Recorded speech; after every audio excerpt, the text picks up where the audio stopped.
Minha não queria que aparecesse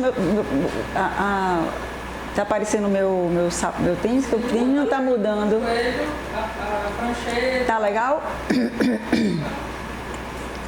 Mas seu pé tá direito, qual é o problema? É porque não tá combinando, quer dizer, até que não tá dando. Tá assim, combinando com a calça. Tá nada, tá? Ou aqui do lado das tirinhas bonitinha.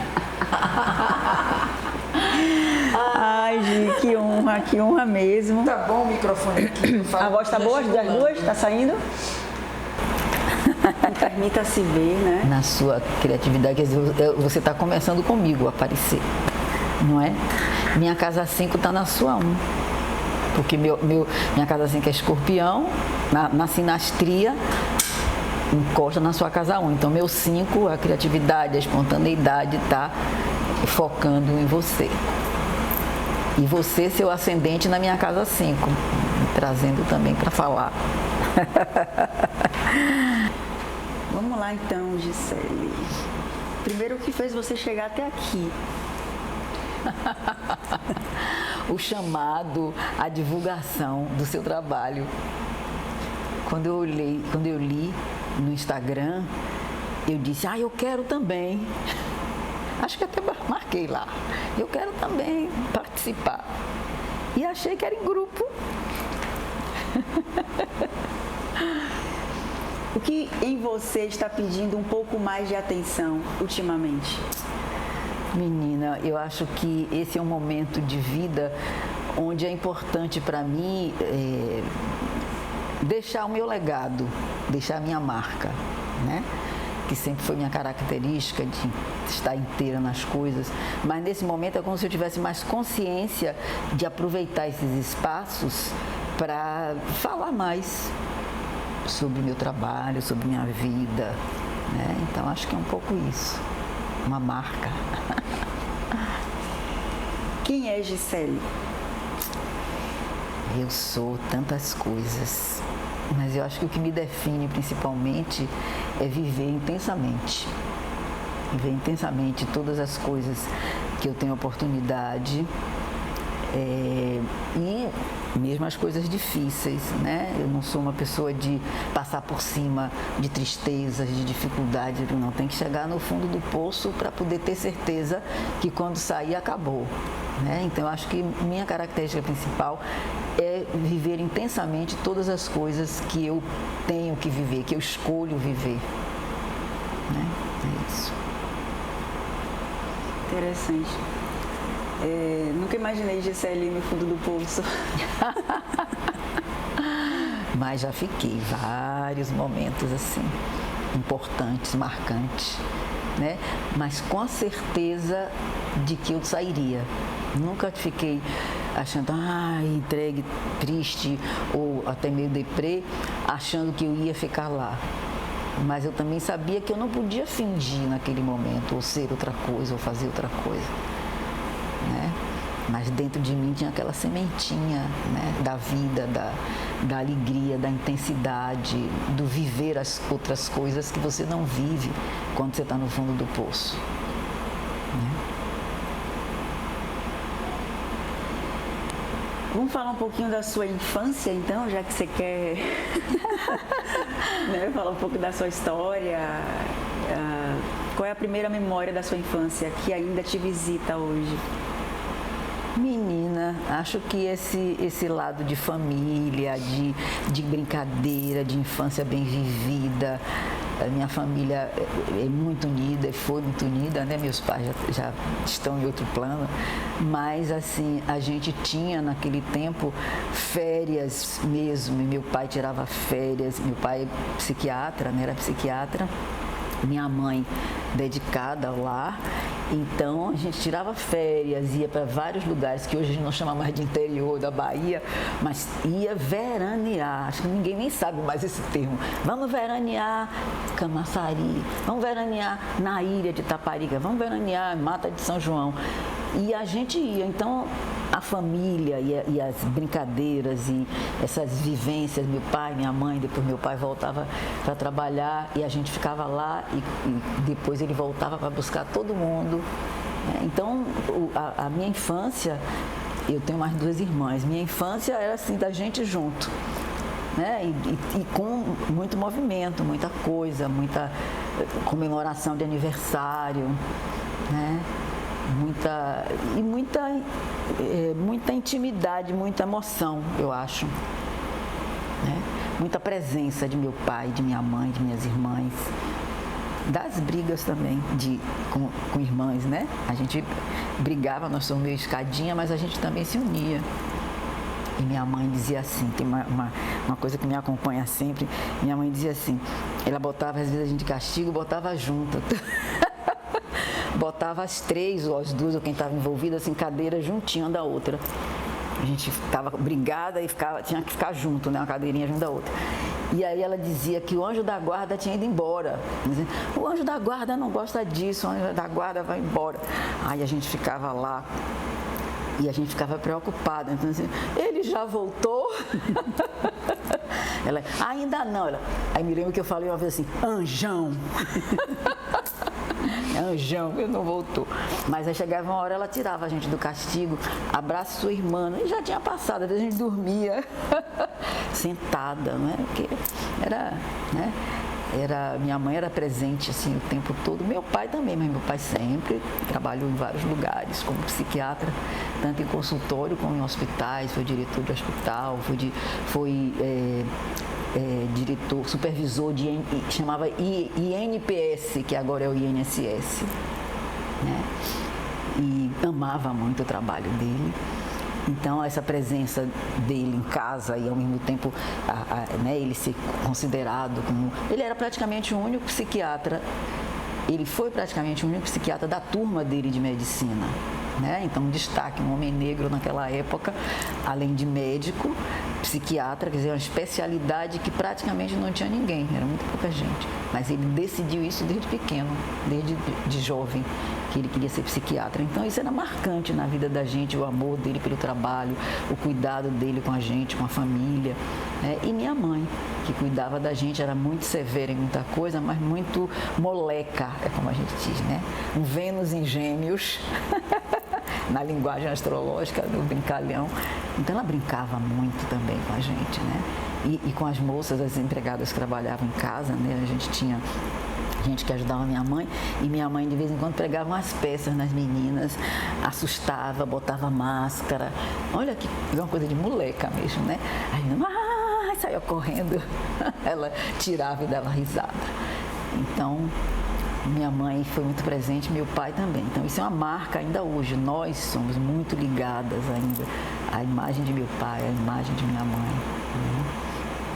Às vezes eu dou risada sozinha quando eu lembro de alguma passagem de infância ou de um momento adulto, de alguma coisa que minha mãe fez, meu pai fez, mas principalmente minha mãe, que era brincalhona. E dou risada de, meu Deus, como mamãe fez isso? Aí morro de rir. Então a lembrança é muito forte ainda, né? Muito importante. O que foi que você começou a perceber? Você é psicóloga? Sim. Né, também psicóloga, a gente vai falar sobre astróloga. Quando foi que você começou a perceber que você tinha essas peculiaridades? Não sei, porque a gente tinha uma vida tão coesa, com tantas comemorações, com tantos cuidados, quando ficava doente, que minha mãe cuidava, em geral ficava as três juntas, né? Porque uma fica doente e as outras ficam. E a gente tinha sempre aquela percepção de que tinha um cuidado, que a mamãe cuidava, tinha minha avó também. O que eu lembro assim, de percepção diferente, de questionamento, eu me lembro que às vezes eu chegava na janela e olhava o céu, e olhava nas coisas da janela e ficava... Mas quem fez isso tudo, né? E quem é Deus? E por que tem o dia, por que tem a noite? Então eu me lembro disso na janela. Aí eu não era tão pequenininha assim, mas a gente morou sempre por ali pelo Barbalho, na infância. E eu me lembro na janela, é uma coisa mais assim que de consciência de eu separada de todo mundo, de uma coisa que era minha, era pensando sobre isso. Mas quem fez o mundo? Mas quem é Deus? Mas por que fica o dia e fica a noite? E ficava, aquilo me agoniava, porque eu não encontrava a resposta, né? E às vezes eu estava falando até sozinha, não estava nem perguntando para ninguém, eu chegava na janela e olhava. Então isso é uma coisa que me marca né? Muito. A percepção de mim, eu acho que veio nas etapas, né? De vida mesmo, mas sempre com essa presença muito forte do meu pai e da minha mãe. Meu pai era o papai sabe tudo. Porque ele era psiquiatra, minha mãe estudou só primário, início do secundário, os termos antigos, né? Era primário e secundário. E depois, como era natural, entre aspas, naquela época, ela ia casar, parou de trabalhar. Ela trabalhava, parou de trabalhar para ser do lar.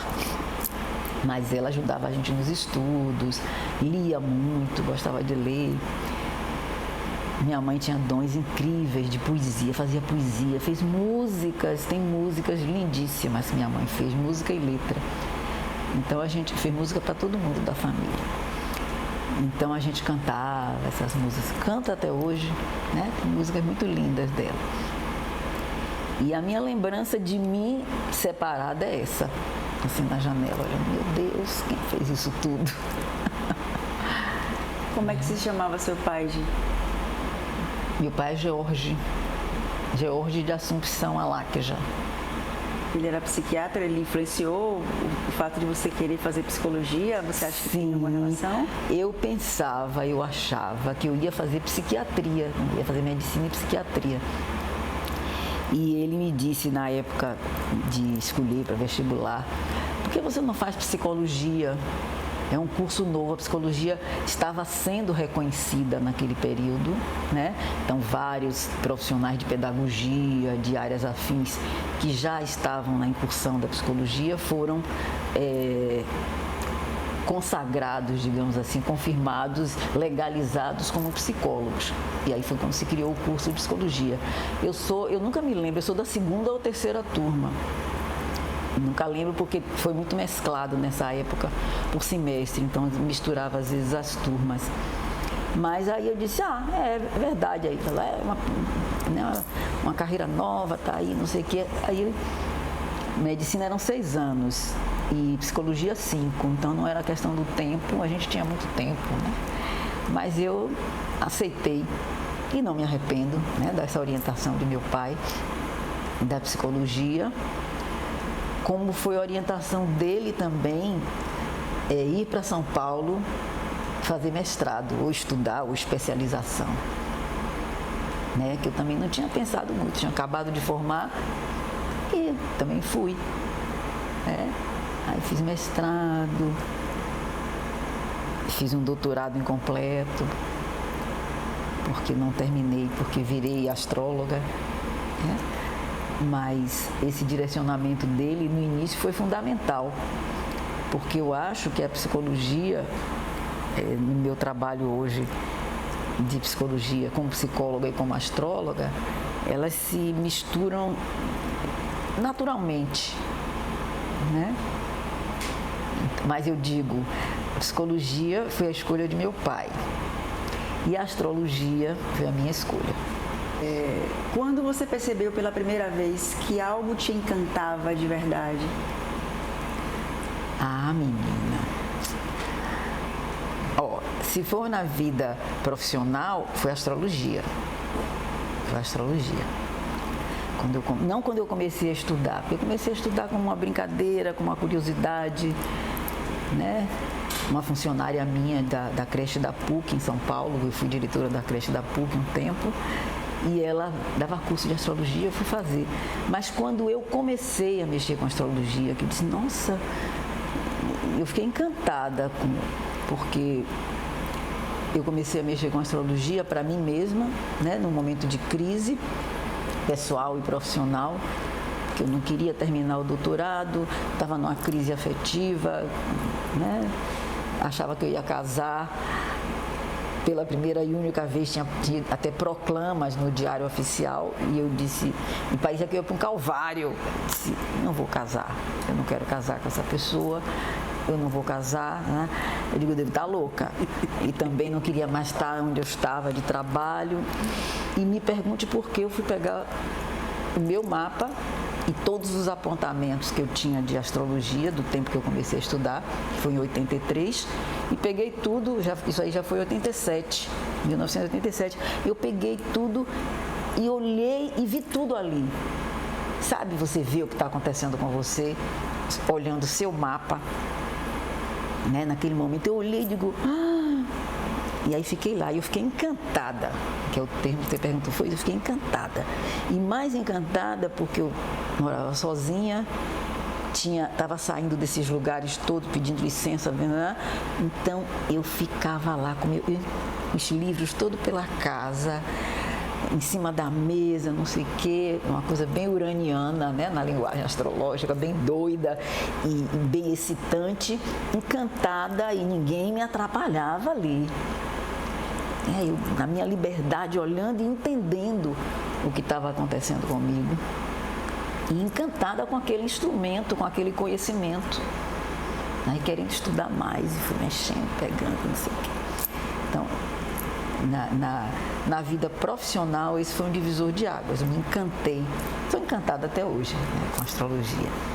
E no sentido pessoal, de encantamento, eu acho que os relacionamentos, porque quando eu me apaixono, eu viro uma criança, uma adolescente, né? Então, para mim isso é um encantamento, né? Que é seu, não é da outra pessoa, né? Mas tem seu lugar também. Então, estar apaixonada, né? Nos vários momentos dos relacionamentos onde eu estive apaixonada, então para mim era um encantamento também, né? Que é um sentimento que você não controla, que, né? Que você vive, que você está transbordando aquele sentimento. Então para mim é um encantamento também aí. E tem um terceiro momento que é na vida pessoal também, que foi o nascimento de meu filho, né? Meu filho Leonino. E nos primeiros meses dele, eu ficava encantada, né? E ao mesmo tempo, que responsabilidade com esse ser, né? Porque eu tive meu filho com 44 anos, meu primeiro filho. Então, eu olhava e tive uma gravidez ótima, até a última hora, tive parto normal. Mas quando tinha ele, também teve uma coisa boa de eu me dedicar, de eu cuidar. Minha mãe e meu pai ainda eram vivos, né? Mas assim, foi diferente com minhas irmãs, que eram mais novas. Na época, minha mãe ficava mais presente. E ali foi bom, porque era eu que cuidava dele, né? Eu estava aí, ficava encantada. Foi um momento, os primeiros meses e primeiros anos dele, foi um momento de muita criatividade também, né? Pena que eu não gravei as minhas criatividades. Naquela época era gravador, fita cassete, mas uma vontade de dizer, puxa, eu podia gravar. Eu inventava histórias. Então, para mim, foi um momento de encantamento. Eu olhava para ele com encantamento mesmo, né? E aí, criava história para ele cortar as unhas, criava história para poder ele tomar remédio, criava uma história, tinha um personagem que eu criei. Criava a história dos 4 elementos, ele era encantado com as histórias, história para ele dormir. E às vezes eu mesma me surpreendia com aquela criatividade. Puxa, eu podia gravar, mas eu também não sou assim, né? Eu sou de segurar os momentos muito, né? Para sempre, enquanto eu tiver boa memória, na minha lembrança, no meu sentimento, embora eu goste de registrar. Mas esse encantamento também, com meu filho, eu olhava, meu Deus, meu filho, e levava ele para tudo quanto é lugar. Porque eu morria de medo de ficar presa no trânsito, porque ele mamou por 6 meses mesmo, mamou por 11 meses, mas 6 meses só mamar no peito. Então aquela coisa de assim, não, eu saía com ele, porque e a minha fantasia de eu ficar presa no trânsito e o menino ficar com fome em casa. E também a coisa que eu não conseguia desgrudar dele, porque o bebê é dependente mesmo, né, da mãe. E ele muito interativo, mas assim, era um encantamento, meus encantamentos, né? Se deixar, eu vou arrumar outros encantamentos, porque eu acho que eu me encanto com tudo que eu gosto, com tudo que eu entro, com tudo que eu me permito viver, né? Que é a minha marca registrada, você sabe disso. Gi, qual é a dor que você conhece tão bem, que você sabe atravessar? Menina, Eu não sei, viu? Eu fico pensando, podem ser muitas dores, mas como a gente vai vendo aquilo que pega na hora, eu acho que eu sempre fui muito inteira nos relacionamentos, então para mim sempre foi uma coisa muito difícil, término de relacionamento, claro, óbvio, quando o outro termina, né? Porque quando você termina, a dor existe, mas é diferente, porque você está consciente que mudou, que não quer mais, né? Mas um dos momentos muito difíceis quando eu terminei foi quando eu terminei o relacionamento. Eu morava em São Paulo, uma relação importante, e que eu estava de férias. Não coincidentemente, eu tinha acabado de entrar em férias, e aí aquilo me deu um vazio, porque como eu gosto muito do meu trabalho, né, as dificuldades da vida pessoal quando eu estou trabalhando, parece que elas são menores, porque você tem um trabalho que você ama, que você faz. Talvez isso seja para todo mundo, mas, né? E quando não tem isso, aí é diferente. Então eu me lembro como se fosse hoje, que assim, porque foi o primeiro relacionamento importante mesmo, né, de morar junto, de companheirismo. Então, o estar de férias me trouxe um vazio. Então, aquela situação foi uma situação difícil de segurar mesmo, que poxa. E eu me lembro que eu ficava em casa meio sem ter muito o que fazer, sem saber o que fazer. Fiquei um pouco sem comer, porque não dava fome. Aí vem o lado bom da história, que eu emagreci. Eu estava precisando perder peso. Emagreci um pouco, e meus amigos, foi quando estavam viajando, quando chegaram lá, um casal, amigo meu de São Paulo, que chegou lá e levando um presente para o casal. Naquela época não tinha essas facilidades de telefone, tinha telefone fixo, mas não tinha muitos telefones, eles eram meio vizinhos. E chegar com um presente para um casal e me encontrar sozinha e deprimida, né? Aí queriam me carregar para casa deles, não sei o quê. Então isso foi muito marcante e é marcante até hoje, né? Eu sou uma pessoa, eu sou muito apegada, reconheço isso, sou muito apegada quando entro num relacionamento, sou muito apegada afetivamente, né? Astrologicamente tenho a Lua em Touro, tenho Vênus em Touro, então é um trabalho de bora desapegar, bora, né? E tem coisas que são importantes a gente não desapegar mesmo, né? Que fazem parte da história. Mas um relacionamento, término de relacionamento, para mim é sempre uma dor. Assim, que é uma coisa que eu preciso de um tempo para remoer. Mas por quê? Não sei o quê, né? Porque aí eu fico pensando aí eu tento pensar nas coisas difíceis da relação, mas também penso nas coisas boas, né? E aí é uma dor, assim, o não saber muitas vezes direito por que aquela relação acabou, né? Quando não sou eu que termino, né? Isso. O que é que você aprende com as perdas? Existe alguma mensagem que as perdas te dizem? Sim, eu acho que tem, porque você não pode querer estar num espaço, numa relação amorosa ou mesmo de amizade, se você não cabe mais ali, né?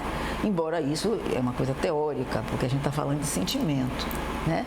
Mas o que faz você sair é realmente você ir buscando compreender o sentido daquele aprendizado, o que você ganhou ali. E acho que é importante também, né, quando não é uma coisa de um término drástico, de um término nefasto, digamos assim, né, que eu tenho um relacionamento só de adolescência que foi muito difícil nesse sentido, né, de perseguição do cara não querer terminar, não queria aceitar e coisa e tal, mas nos outros não, em geral é aquela compreensão de que, e a compreensão, e mesmo pensando nas coisas difíceis, eu acho que é muito importante você poder perceber que você não precisa apagar aquilo e nem matar a pessoa, né?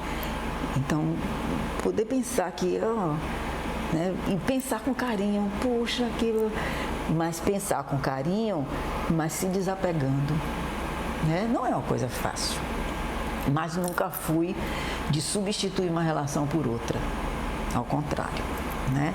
Eu sempre precisei desse tempo, que eu disse, às vezes no fundo do poço, né? Relacionamento é um desses momentos, de estar no fundo do poço, poxa, não sei o quê. Mas lembro de um outro, esse é importante falar também, que quando acabou e coisa e tal, eu sempre vinha de São Paulo, eu morava em São Paulo, morei quase 18 anos lá. Quando eu vinha para Salvador, eu vinha sempre no Natal, que eu dizia, pode ser o último Natal com meus pais, e vinha. E Carnaval, porque eu sou da festa, né? E Carnaval para mim era, né, ótimo, é ainda. Então, eu estava num desses momentos tristes de relacionamento que acabou. Na verdade, foi com essa mesma pessoa, né? O primeiro que eu morei. E aquela dúvida, vou, não vou, porque eu vou pro carnaval, fazer o quê? Não conseguia me arrumar, não conseguia me pintar. Mas eu resolvi vir. Eu digo, pior do que ficar em São Paulo sozinha. E vim. E Nick, vim. Eu aproveitei para ir ali dar uma olhadinha rápida no carnaval, já que eu estava aqui. Naquele tempo era Praça Castro Alves. Aí eu fui, se você me olhasse, me fotografasse, você ia dizer, não, essa não é Gisele, né? Porque eu não estava arrumada, porque eu não estava carnavalesca, mas eu fui lá olhar. Não era uma violência, porque eu disse, eu vou dar uma espiada. Era como uma coisa de, vou para um canto, de um recurso meu de ir para um canto. Aí, minha amiga, quando passou os batuques, eu não sei se foi o filho de Gandhi, eu não sei mais quem foi, aquilo mexeu aqui dentro, sabe? Porque aquilo sou eu. E ao mesmo tempo que eu estava triste, né, pela quebra de um relacionamento importante, eu tinha a minha alegria, eu estava numa escolha que eu fiz de um lugar que eu gostava e que não precisava de pedir licença a ninguém, nem de estar mostrando para ninguém como é que eu estava. Então, aquilo parecia que batucava aqui dentro. Então, foi um corte, né? Uma oportunidade de eu liberar um pouco mais daquela tristeza e de bola para frente, né? É isso. Mas eu sou uma pessoa eternamente apaixonada. Quando foi que nasceu mesmo que você se reconheceu que a astrologia era a sua praia mesmo, sabe? Nasceu a astróloga. Foi logo no começo. Foi logo no começo mesmo, naquela fase que eu falei que comecei a estudar e a entender meu mapa, porque eu queria casar, queria ter filhos, estava numa relação que quase me casei, de papel passado, porque eu já tinha morado junto antes, e na última hora eu vi que não era com aquela pessoa, que não queria ter filho com aquela pessoa, que não estava apaixonada por aquela pessoa. E terminei, me senti destrutiva, né? Não acho que eu fui, mas eu me senti assim, porque ele estava muito apegado, não sei o quê, e eu tive que dizer não, e ser firme. Ele, não, então a gente não casa, a gente só viaja para não sei o quê. E se eu viajar com ele, para conhecer a família dele, eu caso com ele, família e tudo, então tem que ser um corte agora. E aí eu chorei, e me senti destrutiva nesse sentido, foi ruim para mim, mas eu sabia que eu estava certa. Eu digo, não, está errado isso, eu não posso me casar como quem vai ali na padaria comprar pão. E isso veio junto com não querer terminar o doutorado de psicologia na USP, veio junto com o meu trabalho terminando na creche da PUC, que eu era coordenadora, diretora de lá, e a creche também estava num processo de mudança, de fechamento. E pesquisas que eu fazia, que eu tinha bolsa de estudo, eu fui fechando tudo. Eu fechei tudo redondo, não deixei nada, nenhuma ponta solta ali, para eu ficar sozinha com o que estava acontecendo que eu não sabia o que era.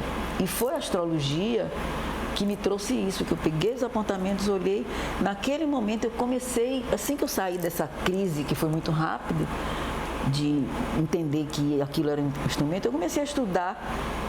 E não me lembro agora se eu falei para alguém, se alguém disse, você na astrologia, eu sei que eu comecei a atender simbolicamente, estudando, com meu caderninho na frente. E comecei logo na sequência a cobrar de uma maneira simbólica também. Não, eu estou estudando, porque eu estava estudando. E no meio desse caminho, atendendo pessoas com questões muito profundas que eu via no mapa, tudo com meu caderninho na frente, né? E eu disse, meu Deus, e as pessoas chorarem, 15 anos de análise, que nunca tinha falado daquilo para o psicanalista. Você diz que está aí no meu mapa. Eu estava com o caderninho na frente com minhas anotações. Aí eu fiquei empolgada, encantada e ao mesmo tempo com medo. Eu digo, esse negócio funciona, eu vou trabalhar com isso, porque eu estava querendo fazer uma mudança que eu não sabia o que era. Aí eu disse, esse negócio funciona, eu vou trabalhar com isso. E aí, Anny, o que é muito interessante, eu atendendo com o caderninho na frente, muitas vezes a pessoa diz, fica olhando no livro. Isso era ao contrário, isso aumentava a minha popularidade. E a confiança, ela estuda, ela pesquisa. E também pessoas que tinham influência, pessoas de dinheiro, né, que vieram logo. E no dia seguinte todo mundo estava na porta daquela pessoa e vinha também. Astrologicamente, Júpiter estava no meu meio do céu, na área do meu destino, na área de ampliação de horizontes, e as oportunidades caíam do céu e eu ampliei. Então eu me disse isso, eu não esqueço essa frase, esse negócio funciona, eu vou trabalhar com isso. Aí eu organizei tempo de consulta, valor do trabalho, vou escrever, eu vou gravar. Comecei com gravação, que eu gosto de falar. E encantada e assumi de cara. Eu não vou dizer que eu sou a única, né? Mas se não sou a única, sou uma das primeiras que trabalhou só como astróloga. Eu entrei de cabeça. Aí fiquei sem a psicologia, o doutorado eu tinha larguei, fiz a qualificação, fui aprovada, mas não continuei no doutorado, porque eu não me via lá. E entrei de cabeça para a astrologia para viver daquilo, para ganhar dinheiro com aquele trabalho, com aquela orientação e com orientação na linha kármica, que é outra coisa que veio, entre aspas, do céu para mim. Porque eu estava na psicologia experimental. Pesquisa, controle. Então eu fazia parte da minha... Será que eu estou louca? Né? Pô, como é que eu agora termino a psicologia experimental, vou para a astrologia kármica? Né? Então como que eu fui levada para isso? Porque eu também comecei a ver no mapa que eu analisava questões que, de uma certa forma, transcendiam a experiência pessoal daquele cliente, daquela cliente, mas estavam no emocional dela, no histórico dela. Eu tenho medo disso. Mas você tem alguma experiência com isso? Não, não tenho. Então aquilo me levava, não, mas isso pode ser de uma vida passada, né? E de onde eu tirei isso? Como que eu posso falar de vida passada se a gente não segura a vida passada, se a gente não tem esse controle? Não sei, né? Mas eu fui avançando nisso. E quando eu já estava trabalhando, ganhando dinheiro com astrologia, com aconselhamento astrológico, eu me lembro, quando eu olho minhas anotações, Anny, eu já falava de um trabalho de missão de vida, que é o que eu falo até hoje. Eu ajudo as pessoas a seguirem a missão de vida delas, que elas que sabem, né? Mas o mapa ajuda a encontrar. Como eu tento fazer com a minha? Eu digo, não, essa é a minha missão de vida. Às vezes me desviar um pouquinho para uma coisa ou outra, eu digo, não, isso não tem a ver comigo. Ou isso é en passant. E volto e fico assim, que a minha missão não é essa, a minha missão é outra. Então era muito forte, foi muito forte isso no início, que eu me autorizei logo a ser astróloga. Muita gente do meu tempo era autodidata, calculava os mapas na mão, que eu aprendi, né, em 83, com as meninas que me ensinaram, calculava o mapa, desenhava o mapa, colocava cada planeta, cada signo. Às vezes você acaba 3, 4 horas para montar aquele gráfico, aí quando você olhava tinha um erro.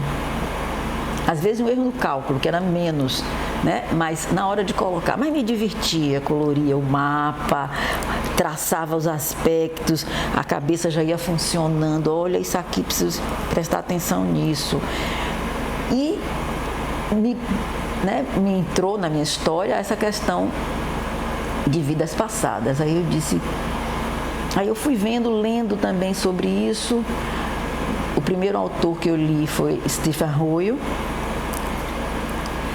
e aquele livro maravilhoso dele, Astrologia, Karma e Transformação. E tinha uma questão com Saturno, o Senhor do Tempo, o Senhor do Karma. Então, uma das coisas que eu passei a observar logo de cara, que me vinculou com essa questão de vida passada, era a posição de Saturno, principalmente se estivesse na casa 12. Porque assim, você pode estar presa numa vida passada, numa vida anterior, na casa 12. E aí eu dizia, mas então vou encaminhar essa pessoa para terapeuta de vida passada. E aí depois eu pensei assim, e por que eu não faço a formação de TVP, também terapia de vidas passadas? E fiz. Mas eu precisei esperar 10 anos só de astrologia. O universo é sábio, né? Eu corria atrás de uma pessoa que me indicaram, que fazia TVP, botava bilhetinho debaixo da porta, nunca me respondia, né? Ou mudou de endereço. Até que eu compreendi que não era para mexer com aquilo agora, que estava suficiente, né? E que eu aprofundasse na astrologia, e foi o que eu fiz. Aí eu entrei no Instituto Delfos, não existe mais, né, em São Paulo, Instituto Delfos de Ensino, e foi muito bom, né? Eu já estava trabalhando, tanto que em um determinado momento eu dava supervisão para os colegas, mas eu avancei muito nessa linha kármica e em várias áreas de astrologia nessa escola formal. Foi muito bom, um período muito bom mesmo. E aí eu ia reforçando, né, esse trabalho com a astrologia, o diferencial que a astrologia fazia no autoconhecimento, né? E até hoje eu acho que é muito importante. Aí eu acho que é o casamento com a psicologia. Era isso que eu ia te perguntar. As pessoas falam muito que a astrologia tem uma relação muito grande com a psicologia. Uhum. Você acha que o fato de você já estudar psicologia fez com que você compreendesse a astrologia mais rapidamente? Eu diria até que foi o contrário. A astrologia me fez compreender mais da psicologia que eu já tinha trilhado. A astrologia é muito mais ampla, né? A astrologia lida com um nível simbólico, né? Então, muitas profissões, né, são compreendidas dentro da astrologia. Você tem a astrologia médica, você pode ter a astrologia vocacional, você tem a astrologia dos relacionamentos, né? Então, a psicologia que eu já tinha me formado, eu só me autorizei depois de 10 anos de astrologia. Eu não me autorizava no conhecimento psicológico só. A astrologia veio antes da psicologia? Não, eu digo no sentido geral, que a astrologia é mais antiga, no sentido de existência, como profissão, como conhecimento. Não como profissão, como conhecimento, né? Porque na antiguidade tinha até a igreja, né? Não, mas tinha papas, astrólogos. Você mesmo, nesse caso? Eu me autorizei. Não, primeiro eu formei em psicóloga. Isso. Porque quando eu fui para São Paulo, eu fui fazer mestrado, doutorado, e numa crise pessoal e profissional, quando eu tinha que terminar o doutorado, foi que eu me vi diante dessa questão. O que eu estou fazendo aqui? Que é uma pergunta de casa 9 no mapa natal, no mapa astrológico, né? Que é uma área existencial. Fazendo a ponte com quando eu era pequena, que eu ficava, quem é Deus? Isso é bem existencial, né? Você está ali, você está, mas o que eu estou fazendo aqui? Aí eu digo, mas eu não me vejo aqui na graduação dando aula. Eu adoro dar aula, é outra coisa. Eu acho que eu sou ótima professora no sentido de dedicação, de passar o conhecimento, de ensinar o pulo do gato. E eu não me via na universidade, na USP. Então, eu sou professora até hoje, mas eu sou professora de astrologia, né? E de astrologia kármica. Então, a psicologia veio primeiro na minha formação, mas é como se eu tivesse congelado ela um tempo, né? Até porque era um momento onde o Conselho de Psicologia estava muito preocupado com várias profissões que chamavam, não me lembro como é que estavam chamando, alternativas, eram os alternativos. Então tinha alternativo demais e a psicologia, o Conselho de Psicologia estava preocupado com isso e eu não estava atuando mesmo como psicóloga, né? Então eu fiquei a psicologia para lá e depois de 10 anos que eu já estava bem consolidada como astróloga, aí eu comecei a ver, né, a possibilidade de retomar meu saber, meu lugar, meu direito do meu diploma de psicóloga, mas ainda assim não estava satisfeita, que foi quando eu fui fazer terapia de vidas passadas, que também não era reconhecida formalmente pelo Conselho de Psicologia. Eu acho que tem a questão de status, né? A gente sabe, toda profissão tem isso, né? Isso dá status, você pode ser médica e psicóloga. Mas você não pode ser psicóloga e astróloga. Hoje menos, tem vários colegas e tem um limite, tem um divisor de águas e os pacientes que procuram sabem disso, né? Que você vai usar seus conhecimentos, né? Porque aquilo faz parte de você, você não pode negar algo que é importante para você. Mas eu me autorizei, como eu digo, 10 anos depois, quando eu já estava consolidada como astróloga, a retomar, inclusive com conselho e tudo mais, né, meu direito de ser psicóloga, e avancei fazendo formação em terapia de vidas passadas, terapia de regressão a vidas passadas. Também entendi naquele momento, Anne, por que eu esperei tanto, porque o mestre com quem eu formei, sem comentários, mas com comentários, sabe, uma pessoa humana incrível, um mestre incrível e um professor incrível, porque a gente não é isso tudo, né? Você é bom nisso, mais ou menos naquilo, e ele era um sagitariano, né? Inglês, Roger Unger, né?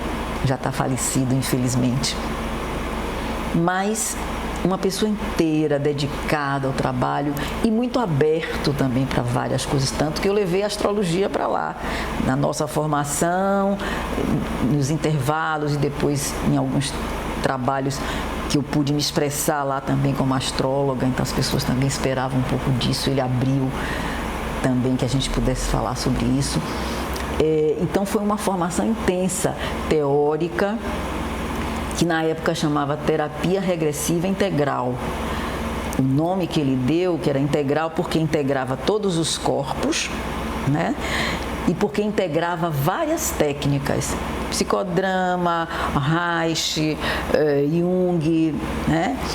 E tinha uma técnica forte que era da dramatização.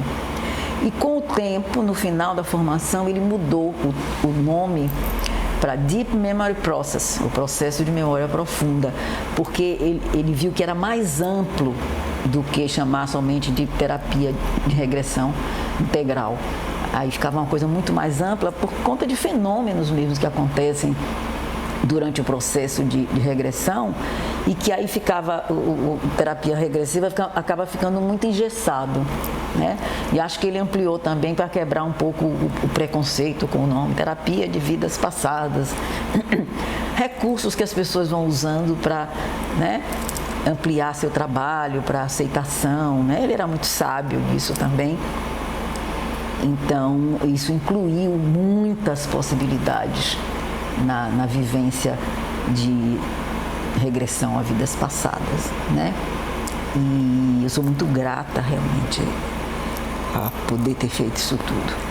E ele era fantástico, fantástico. E muito brincalhão, né? Como muito sagitariano, assim, né? Brincava, chegava, ele tinha uma mala assim, que ele chegava com um monte de instrumentos que a gente chamava que era o kit maldade dele, né, na nossa formação de TVP, porque como um dos recursos era a dramatização, né, no recurso de terapia de vidas passadas, então tinha que dramatizar. Você está contando, por exemplo, que você está numa vida passada, você está lutando, né? Ele botava algum instrumento na mão que parecesse aquilo, que você precisava de um movimento, você está lá, né, num estado especial de consciência, deitado no colchonete, e você está vivenciando a luz. Não, eu estou lutando, sim, você está lutando com o quê? Uma espada, não sei o quê. Aí botava lá, abria a pasta do kit maldade, pegava uma espada, você está lá lutando e luta. Tinha almofadas, tinha um monte de recursos externos para tornar mais vivencial aquilo que a pessoa estava descrevendo, que estava trazendo de memória, né? Assim como tinha no final, que a gente chama depois de fazer a ponte com a vida passada, com a vida atual, que recursos você tem para estar hoje aqui, que aí também tinha, né, como é que chama? O relaxamento, os recursos do agora para a pessoa desligar daquela vida traumática e trazer só o que foi bom, com mais consciência, né? Um processo muito lindo, né? Uma técnica muito linda essa do Roger, porque não fica somente na memória, só você contar e tudo bem, você vivenciava mesmo, e ele estimulava a vivenciar no corpo. Você está lutando, sim, eu estou lutando, não, então não posso lutar, você está imóvel, você está descrevendo uma situação de abuso ou coisa e tal, você está lá imóvel e você fica imóvel. Mas no trabalho de cura, né, no final, a dramatização era exatamente para você trazer um recurso hoje. Tá bom, você não pôde fazer nada, você estava amarrada, você estava sem movimento, mas se você pudesse, então estimular a trazer um recurso da pessoa para a sua luta agora. Não, agora ninguém, se eu tivesse solto, ninguém ia fazer isso comigo. Tá, então mostre como é que você faria isso. Aí às vezes você se surpreende, vai chute para lá, chute para cá, e às vezes se surpreende no contrário, a pessoa faz assim. Então eu daria um murro, faria, então vá. Você bota a almofada para o recurso sair e a pessoa faz assim. Ela não tem força para lutar. Aí você tem que trazer outros recursos. Vamos, lute. Já que não saiu dela, a pessoa está tão presa, que ela não encontra energia para lutar contra aquilo. Ela verbaliza, eu faria isso, faria aquilo, mas ela não solta energeticamente. Aí às vezes você tem que retomar aquela história depois, porque uma coisa é na formação, né? Que a gente estava lá se formando, trocando experiências, sendo cliente e sendo terapeuta. Outra coisa é quando você está no consultório de verdade com aquelas questões do seu paciente e que está buscando ajuda para aquela dificuldade, né? Qual é a percepção de vida que você tem hoje, que você acredita que você só tem esse olhar por conta da astrologia?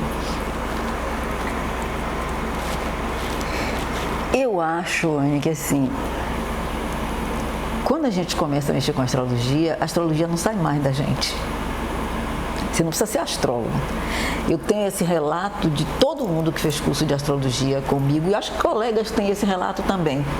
Você pensou que ia fazer astrologia, trabalhar com isso, não vai mais. Você pensou que ia não sei o quê, mas você fez pelo menos seu mapa. Você não sabe nada, você sabe só seu sol, seu nascimento, ou você sabe seu sol, sua lua, seu ascendente. A astrologia não sai mais de você. Então, não estou propondo fanatismo nenhum, sou absolutamente contra, mas toma a gente. Então, você pensa, o negócio está acontecendo alguma coisa, por exemplo, tem alguma coisa que começa a me bater sozinha, né? Eu digo, gente, tem um Marte doido aqui que eu não estou prestando atenção, ou então tem uma lua passando em cima do meu Marte, tem alguma coisa mexendo, que me bati à toa aqui, toda hora eu estou aqui e bato a cabeça e parece maluquice, mas sempre acontece, porque eu baixei a guarda, porque não sei o que, aí eu vou logo pensar, depois eu vou olhar, na hora eu não sei, mas eu sei que tem um aspecto ali me chamando a atenção e sei também que aquilo tem uma função. Não é eu parar necessariamente de fazer o que eu estou fazendo, mas, por exemplo, se tem um aspecto tenso, difícil, muito difícil, com Marte, que é direção, que é briga, que é conflito, confronto, né? Liderança, mas se o aspecto é tenso, por exemplo, eu vou pensar 2 vezes se eu vou para um lugar dirigindo ou se eu vou sair naquele dia. É tudo muito tranquilo, não é assim, não vou mais sair. Não é um sacrifício, é uma incorporação. Eu brinco, às vezes eu deixa o santo baixar, né? Por quê? Porque é você se apropriar daquilo que faz parte do seu conhecimento e que é a astrologia que traz isso. Em alguns momentos eu chego a pensar e digo assim, não, isso é tal aspecto. Aí eu olho e mesmo, a Lua está não sei onde. E a Lua, eu tenho ficado muito atenta, principalmente ultimamente, com a Lua fica 2 dias e meio em cada signo, né? E ela traz, eu digo que a Lua é nossa alma. Então, cada 2 dias e meio, a nossa alma pode mudar de acordo com a energia, entre aspas, daquele signo. Então, é muito engraçado, muito interessante, porque quando ela faz isso num mês, não é a mesma coisa no outro, porque ela pode fazer isso num mês e pegar um pedacinho daquele seu signo e não ter nenhum planeta por ali, então aquilo passa tranquilo. No outro mês, quando ela passa de novo naquele signo, ela pode estar passando em cima de algum planeta importante que está sendo ativado ali, aí você manifesta aquilo. Então isso é automático, na hora de assim, a Lua deve estar, por exemplo, com o meu filho, eu sei que quando a Lua está em Câncer, ele tem Lua em Câncer, né? Então quando a Lua está em Câncer, ele fica mais receptivo a conversar comigo. Então eu já olho e digo, bom, a Lua está em Câncer. Às vezes ele vem por ele mesmo falar alguma coisa, né? Aí eu dou risada, digo, sim, a Lua é em Câncer. Aí eu aproveito, né? Aí ele vem, conversa, né? E coisas de sentimento também, ou coisas da casa, quando eu dou aquele ataque de formiguinha que eu resolvo, tem um monte de coisa a fazer, eu vou organizar isso aqui logo. A Lua está em Virgem. Aí eu dou risada, né? Mas isso é automático. Às vezes eu gosto de ir lá conferir depois. Mas eu acho que o conhecimento astrológico, ele vem para ficar. Gil, nós somos instrumentos dos planetas?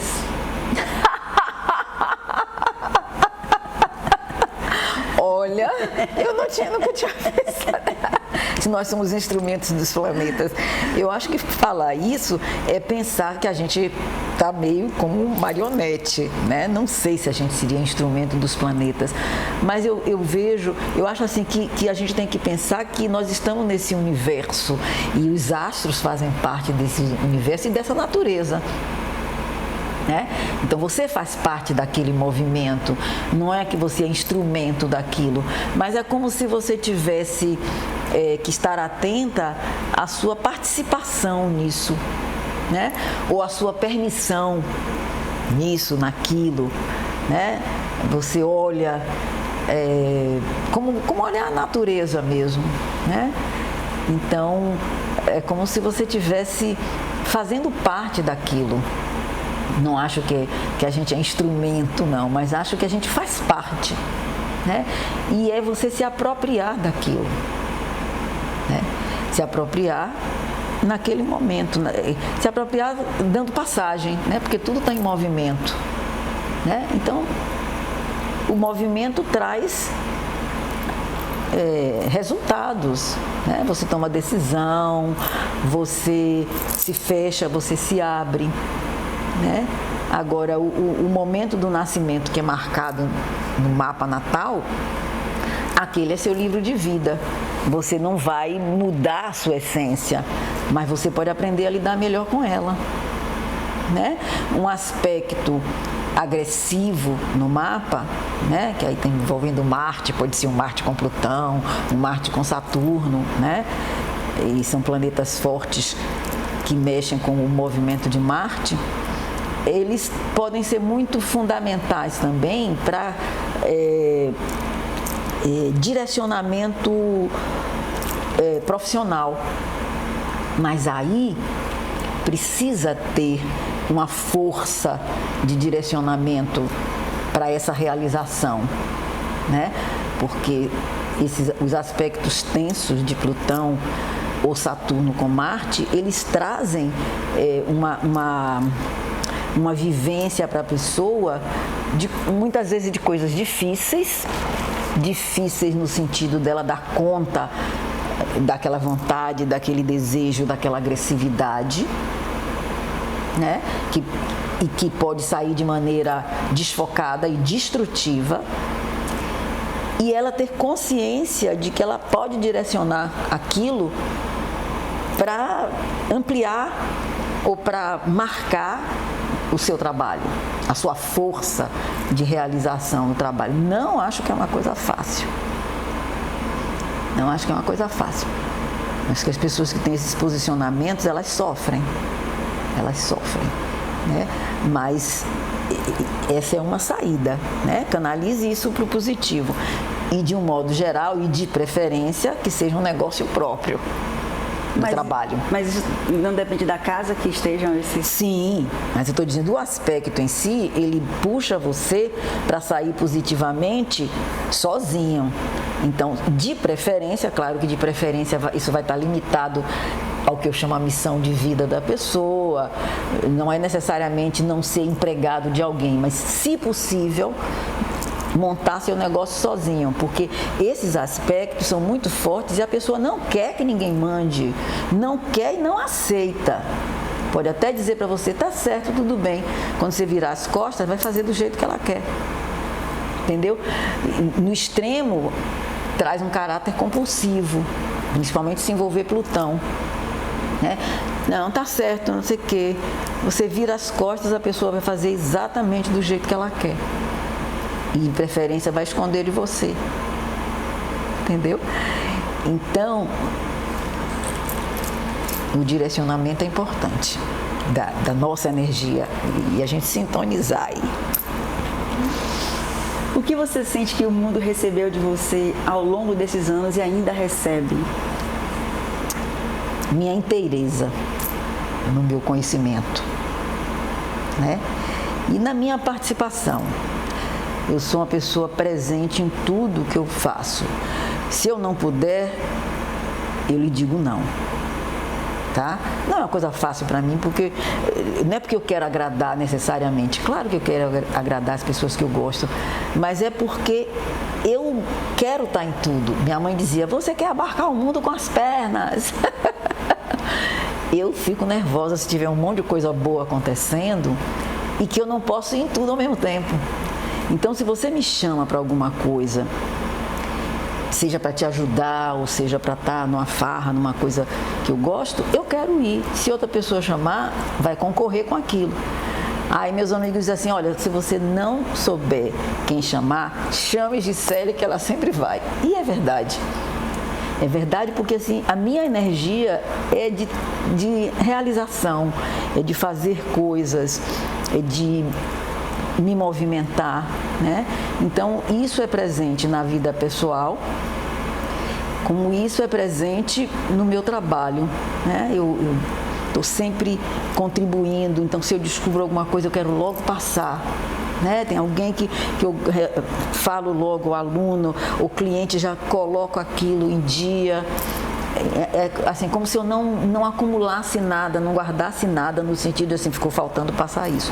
Então, isso ainda é agora, embora agora, né, com a idade que eu estou com 74 anos, às vésperas, em abril de 2026, fazer 75, né? É como se eu dissesse, não, agora tem um limite de tempo, então eu preciso prestar atenção qualitativamente o que eu posso contribuir. E o que eu não posso, e o que eu quero também ter de importante para mim, que não faça concorrência com, deixei para lá, poxa, não dá mais, sabe? Então isso eu estou muito atenta, mas sempre tive inteira. Tem uma amiga minha que fala assim, que eu sou unânime, quer dizer que todo mundo gosta de mim, social, e eu não tinha prestado atenção a isso, mas ela, a Gi é unânime. Aí eu comecei, claro, a linguagem astrológica, eu tenho Vênus na casa 11. Quem é esse docinho assim? É Vênus. Eu tenho Vênus em Touro, né? Então, isso não é, eu não sou uma pessoa de falar da boca para fora. Que grau, Gi? grau 21. Tá na minha 7. 21 de touro, né? E a lua a 13 de touro, né? Ainda está em conjunção, né? Lua. Olha. E Mercúrio a 6. Mercúrio, Lua e Vênus. Em touro? Só que Vênus já está na casa 11. Lua e Mercúrio ainda estão na 10. Nossa. E aí, quando ela disse isso, eu disse, mas isso é Vênus. Aí eu disse, menina, Vênus, porque Vênus é esse docinho, né? Agora, um Vênus em touro é concreto. Não é assim, a gente se vê, a gente se fala. Essa coisa geminiana, que assim, vai pelo interesse, né? Não estou nem falando mal, que a gente fala do fluir de gêmeo para um lado e para o outro, o povo pensa que está falando mal. Mas não é, os gêmeos é dual. Esse último carnaval agora, de 2025, eu me lembro que eu me perdi da minha sobrinha, me perdi assim, tinha marcado com ela, que ela estava trabalhando no fit dance, ia sair no carro do fit dance, mas tinha um horário que ia passar. Eu me atrasei, passou. Aí eu disse, eu vou entrar nesse barzinho aqui, vou tomar uma cerveja, ver o que eu vou fazer. Vou olhar a programação. Aí ia passar Margareth Menezes. E estava ali, eu disse, vou seguir Margareth Menezes. Menina, que maravilha. Fui até a Praça Castro Alves sozinha. Eu ia atrás, eu ia do lado direito, eu ia do lado esquerdo, eu ia na frente. Aí, sabe aquela liberdade de... Eu pensei assim, não estou tomando conta de ninguém e ninguém está tomando conta de mim. Então fui. Até lá. Aí de lá já estava na Praça Castro Alves e disse, poxa, vou ficar aqui. Tinha um palco montado lá. Vou ficar aqui mais um pouquinho. Depois desci, peguei um Uber e fui para casa. Então, eu gosto muito de estar com as pessoas, né? Mas assim, eu não deixo de fazer as coisas porque estou sozinha. A motivação. Os signos de fogo são automotivados, né? Eu sou Sol em Áries e Marte em Áries. Meu Marte está cravado no meio do céu. Nossa. Qual a experiência fora do cotidiano te transformou profundamente, Gi? Meu Deus, o que você quer dizer com esse cotidiano? Se eu te falar qual é o meu cotidiano, você vai mudar a pergunta. Porque meu cotidiano é tão amplo, desde atender até lavar prato, até aceitar um convite de última hora e sair. Não, vou deixar tudo aí porque isso aqui só tem hoje. Não sei o que seria, sinceramente, não sei o que seria uma experiência eu acho que não... fora do cotidiano, porque meu cotidiano é bem doido. Eu tenho Sagitário na casa 6. Você não é uma pessoa de rotina? Sou disciplinada.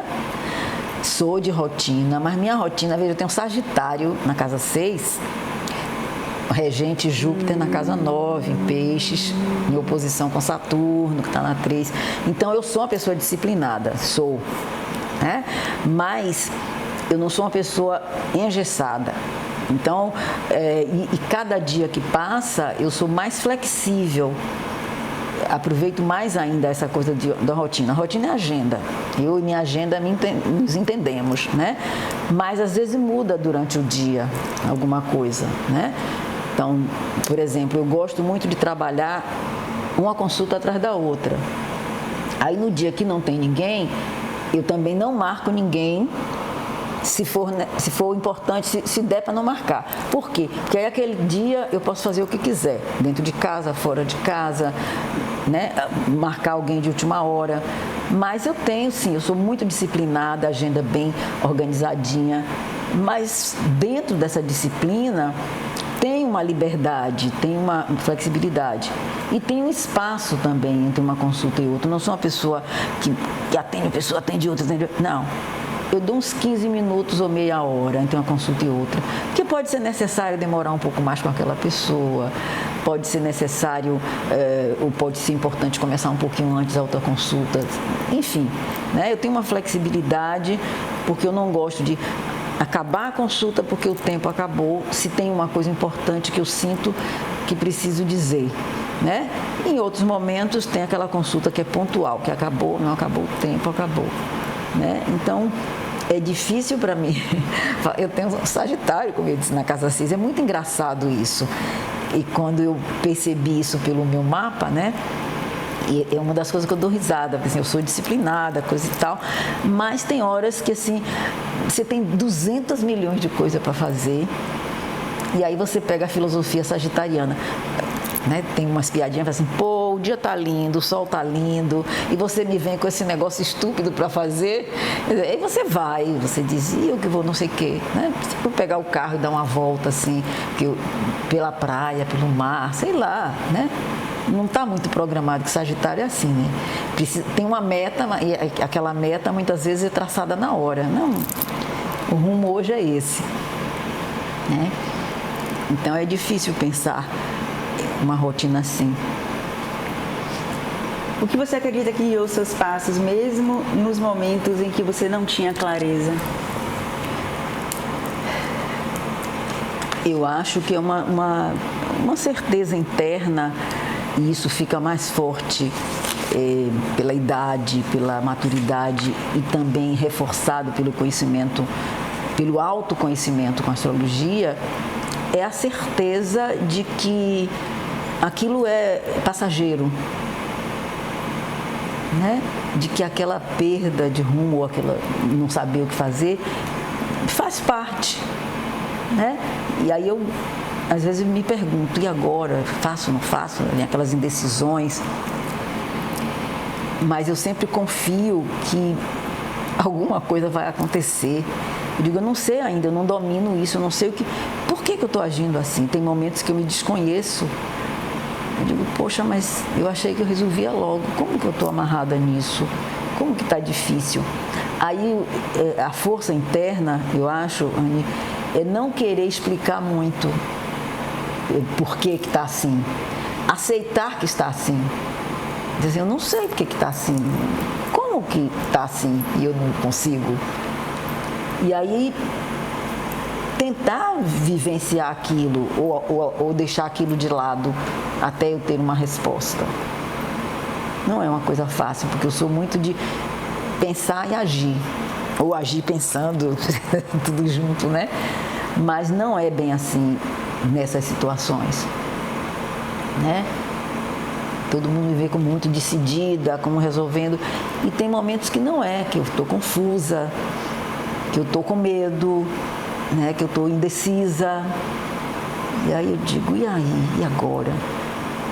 Mas sempre que eu vou conversar com alguém, fora no meu espaço terapêutico, graças a Deus que eu tenho minha terapia, mas assim, você vai conversar, vai falar com uma amiga, óbvio que às vezes a pessoa está querendo falar mais do que você, que a pessoa tem uma coisa mais importante para falar, ou que a pessoa não está pronta para ouvir. Então eu também entendo que ou eu forço, se aquilo for importante, eu quero que você me ouça.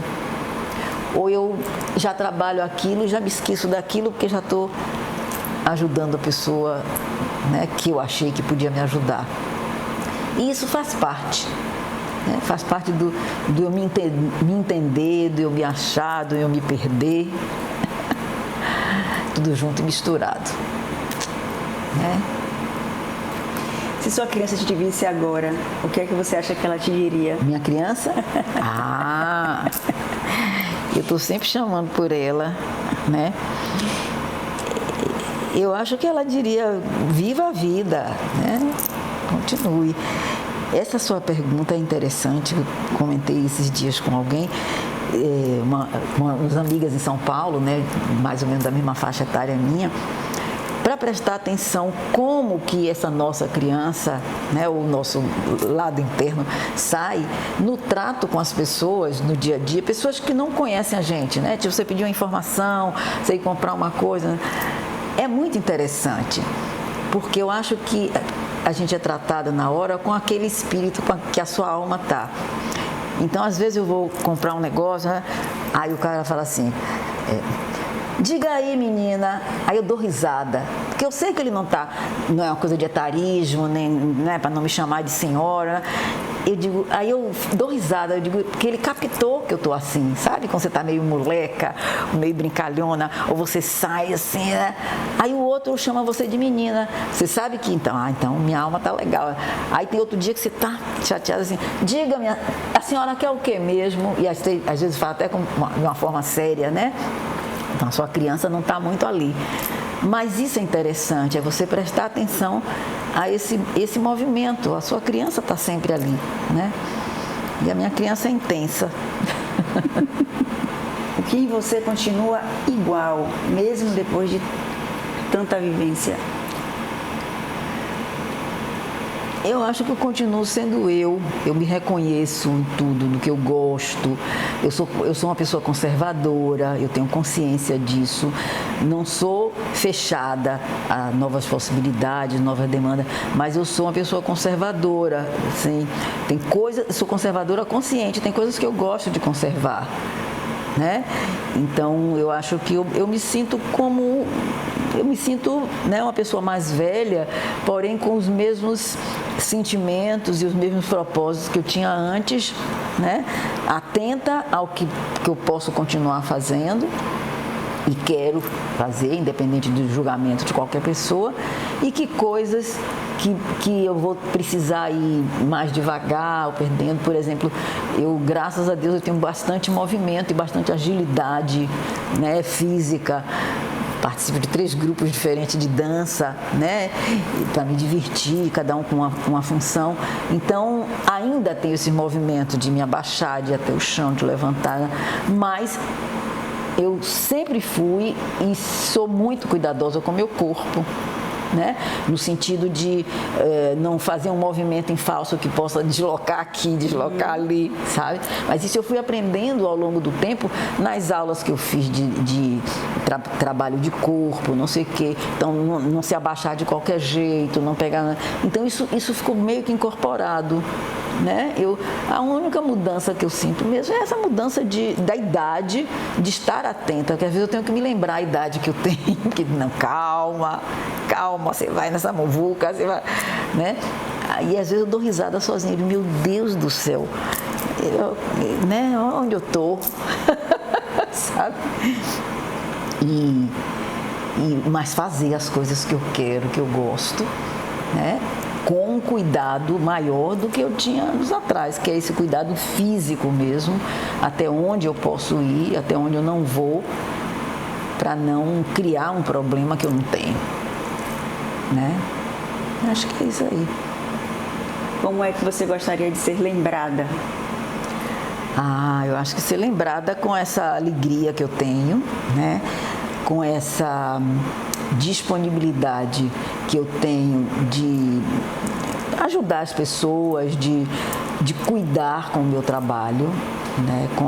Com a seriedade que eu sempre tive, com o respeito que eu tenho pelas pessoas e pelos alunos, pelos clientes, pelos pacientes e pelo meu conhecimento mesmo, né? Para aquilo que eu agreguei de formação de psicóloga, de formação de astróloga, de terapeuta de regressão a vidas passadas, mas sempre junto com esse lado meu pessoal, mas que está presente no meu jeito de ser, que eu sou uma pessoa de boa energia, né?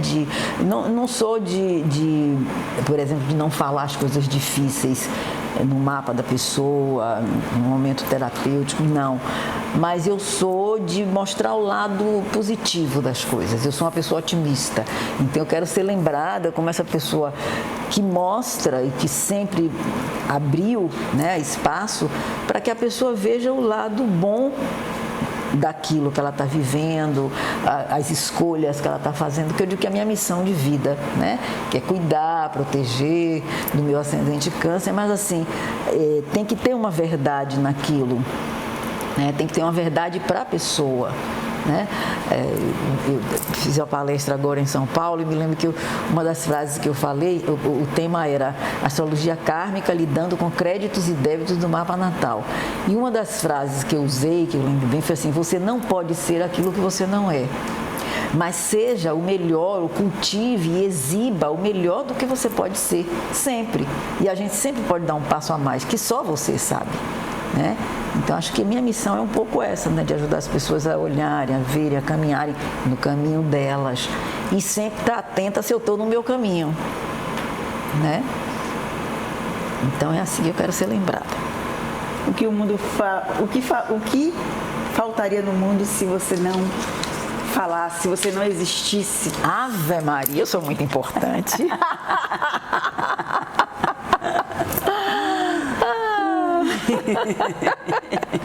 Olha, sinceramente, sem modéstia nenhuma, faltaria alegria, porque eu sou uma pessoa muito alegre, né? Como eu disse, até na tristeza eu tenho que ir até no fundo do poço para poder trazer minha alegria de volta, né? Para ela ser genuína, verdadeira, né? É assim, eu me divirto. Eu sou uma pessoa que me divirto com viver, né? Então o mundo ia ficar triste sem mim. Qual é a mensagem que você deixa aí para as pessoas que assistirem essa entrevista? Ah, meu Deus, a mensagem é que cada um seja aquilo que é, né? Mas para ser aquilo que é, primeiro precisa se permitir saber quem é. Né? Então, eu acho que a gente tem que estar sempre se conhecendo melhor. Quantas vezes você tem uma resvala num comportamento que você diz, puxa, eu não fiz isso, seja no bom ou no mau sentido. Então, assim, procure se conhecer melhor, seja terapia, seja através da astrologia, mas assim, o autoconhecimento é o caminho para você se reconhecer, né? Na sua inteireza e seja inteiro em tudo que fizer. É isso. Você gostaria de falar alguma coisa que eu não te perguntei? Eu poderia ter te falado, a gente ia passar aqui horas e horas e horas. É isso que eu ia dizer. Se você ficar perguntando isso, eu não vou acabar nunca. Acho que eu já disse tudo. O mais importante para mim é isso, assim, é viver, é você estar presente naquilo, inclusive na dor. Né? A minha frase, que você já conhece, eu não sou mulher de gozar pela metade. Essa frase quer dizer, claro, que de preferência no sentido positivo, né? Você está aproveitando sempre, gozando sempre daquilo que pode, mas também no sentido de vivenciar as situações difíceis para que elas acabem de verdade. Então, tá difícil, tá pesado, vai até onde tem que ir para que você possa sair inteiro daquela dor, daquela dificuldade, né? E quando sair, você sai, ó, batendo asinhas, igual a borboletinha. Gi, obrigada. Primeira entrevista que eu apareço. Obrigada a você. Você sabe como eu confio no seu trabalho, como eu confio, né, nessa sua caminhada. E sou muito honrada também de estar aqui. Muito obrigada mesmo. Um abraço. Ai.